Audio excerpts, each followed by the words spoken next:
I wish I could forget about all those horrible places. I'd rather have them as my own memories, and not this mix of feelings. My mental privacy has been compromised, and at the same time, I feel guilty as someone who regrets having stolen something precious from its rightful owner. Which was the fate of the professor? What kind of punishment would make him pay for the suffering and the deaths of his countless victims?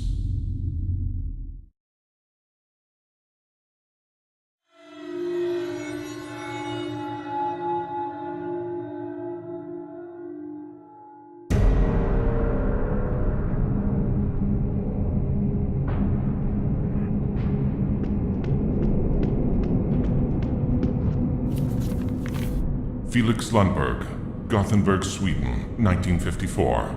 Artist, sculptor. Connected to diverse missing persons by witnesses and relatives.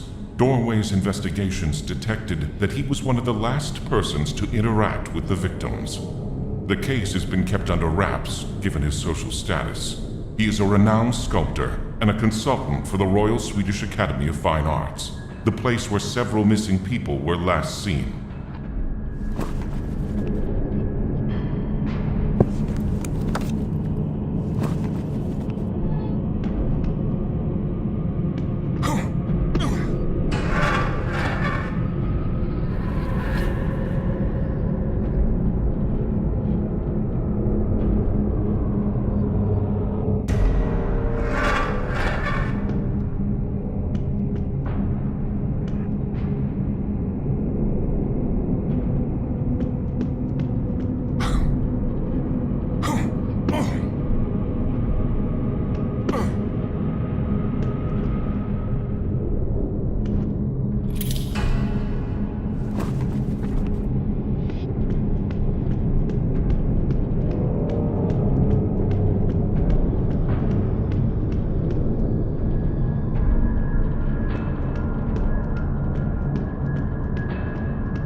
The personality of the sculptor is very complex.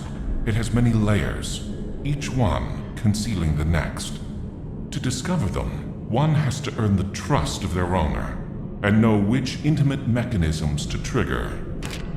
The entrance to his lair was closed, but that was to be expected. He wouldn't let anyone into the refuge of his most secret thoughts and memories. The answer was hidden somewhere else. I still had to research all the clues that I was sure were waiting for me ahead. I had a faint suspicion about their nature. Deep inside, I was hoping to be wrong.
Descended to a deeper area in the sculptor's museum. In front of me, I could see a sculpture that gave me the shivers.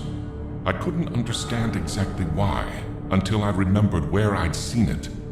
Its face was the same as one of the missing persons that I was ordered to search for while I was investigating this case. He was a man that was last seen with the sculptor in one of his occasional excursions out of his mansion. The body of the sculpture had a classical style that reached for perfection, but his face was silently screaming for help and looked at me begging for something that I would never understand completely. There was something about this statue that kept me on my toes. I couldn't understand exactly what. To me, the statues were nothing more than statues, and they couldn't hurt me. But for the sculptor, they were something else. The representation of strength, power, and beauty applied as punishment to any foreign enemy.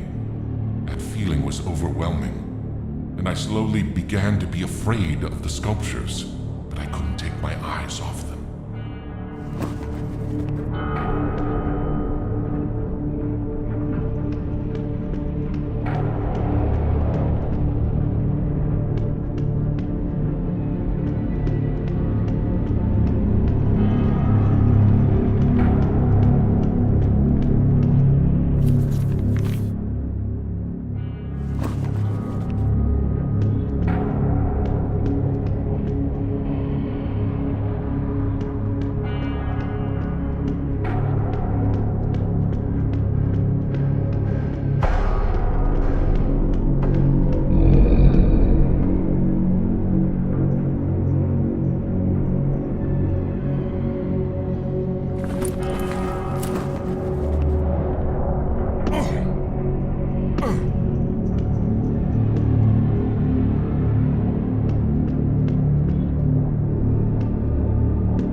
The sculptures in this place represent real people, acquaintances of the sculptor perhaps.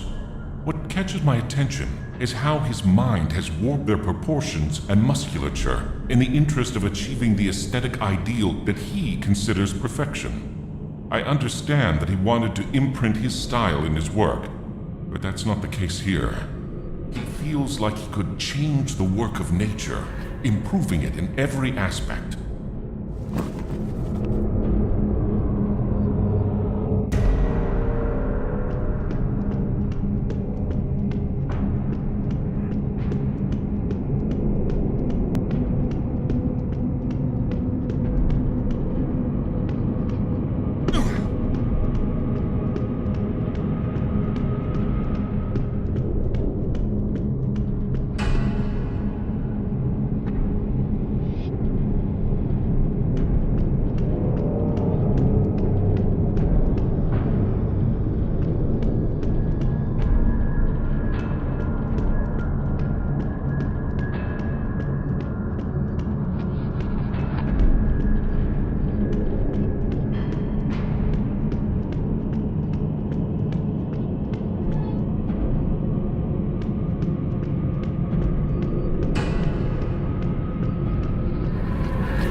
The deeper I got into the chambers of the sculptor, the more his cruel reality unfolded.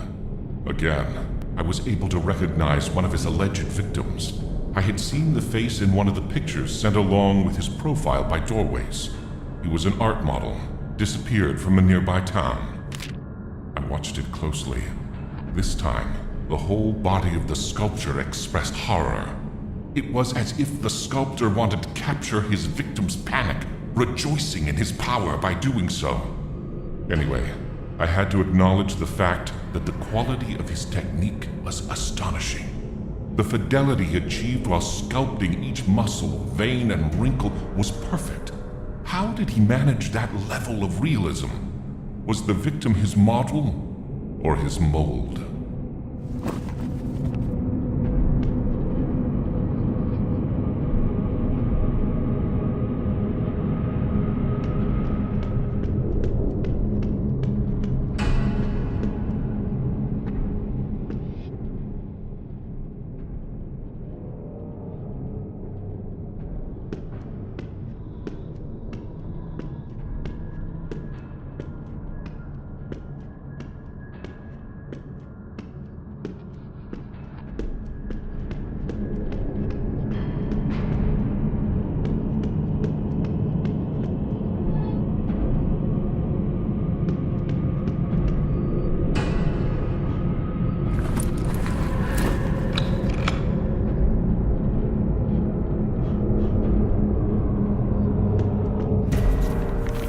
When I entered the machine room, I remembered having felt the sensation of being closer to the truth.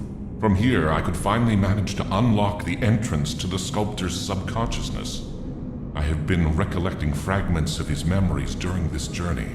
It's curious how our minds picture certain concepts in the form of tangible objects. It's something that, in spite of facing it regularly during my investigations, I still can't get used to. Every memory of the sculptor that I had in my power was part of the machine. Even while I couldn't read them directly, I may be able to use them to feed that poetical representation of his motives and instincts.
Finally beginning to understand.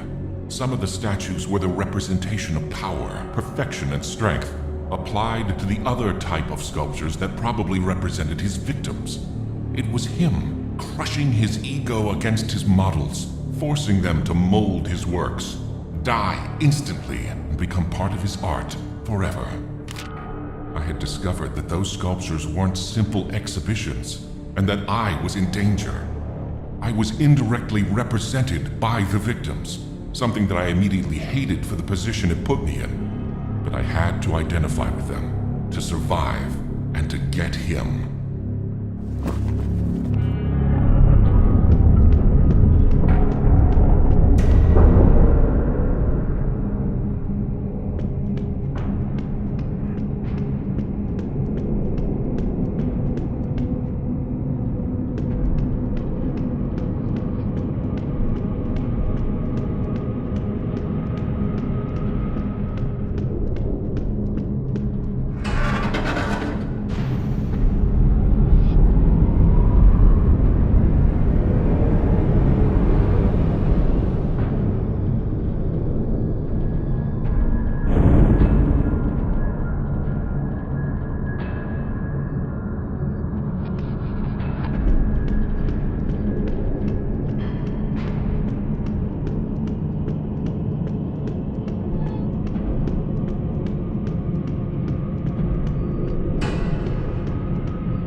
reached the sculptor's chambers.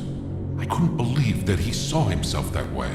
But this place was governed by his rules, so I had to accept and try to survive at all costs. I had to make him pay for his crimes and avenge each of his victims. But I was closer to becoming one of them. His presence was imposing and intimidating, but the power of his own ego was so great that it would end up crumbling the pillars of his conscience. I exhaled a sigh of relief, knowing that I wasn't there when it happened.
Oh, well, that was a pretty good game for what it was.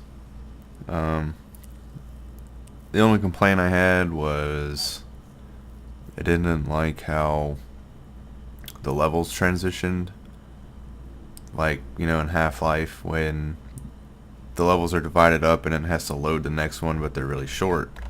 And this one did the same, it just didn't have the loading bar. The screen just faded to black, and it was kind of threw you out of it sometimes. And the same goes with interacting with objects, or if an event happens and it focuses on it, you lose control for a second, and it takes, like, the controls are unresponsive.